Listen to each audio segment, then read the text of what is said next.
How to use Tinder and actually get dates. Tinder is designed in a way that makes it quicker and easier to meet more people through the app.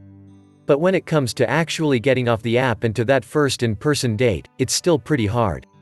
So if you want to know how to use Tinder to actually get dates, here are a few helpful steps.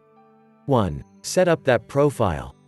I know setting up a dating profile can seem almost as painful as updating a resume, but if you want to meet people who are actually interested in dating and aren't just on the app to just mess around, it's important.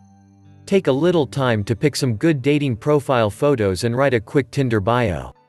It shows the other people on that app who are interested in actually dating, that you're there for more than swiping too.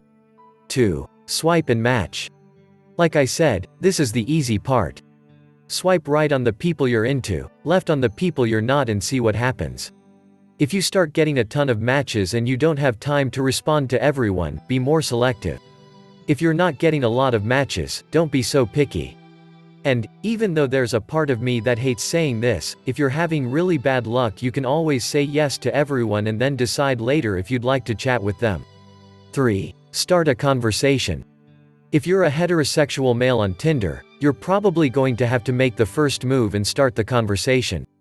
If you're not, you may want to anyway, since it will help you be more successful and is a lot better than sitting around and waiting for someone to do it for you. A lot has been written about how to craft a great Tinder opening line, but the main thing is to say something more than just hi or hey. 4. Establish a good back and forth. Once you get a response from the person you've messaged, keep that conversation going. You don't even need to have a typical dating conversation with questions like, where are you from? What do you do? What do you like to do in your spare time? It works better if you see where the conversation takes you, and then you can fall back on the dating questions if the conversation begins to die down. 5. Ask for a date. After chatting for a bit, even the best conversations have a lull. If you're interested in the person still and want to meet in person, that's when you ask them out. There are a lot of ways to ask someone out online, but most of the time a simple, hey, I've really enjoyed chatting. Want to meet up sometime, is all it takes. If the person is interested, they'll say yes. If they're not, you can say, I understand. Thanks for the good convo, and move on to the next person.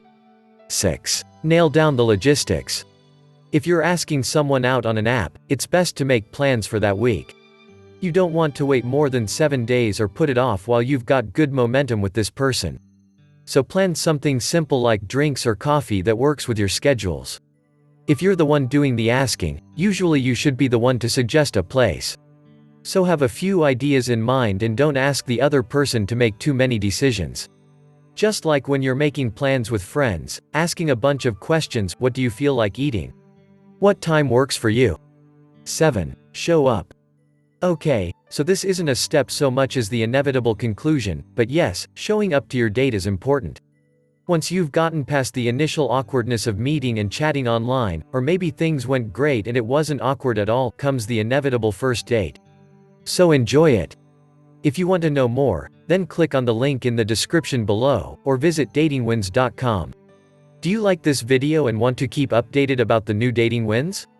In that case, like, share and click the subscribe button for more dating wins.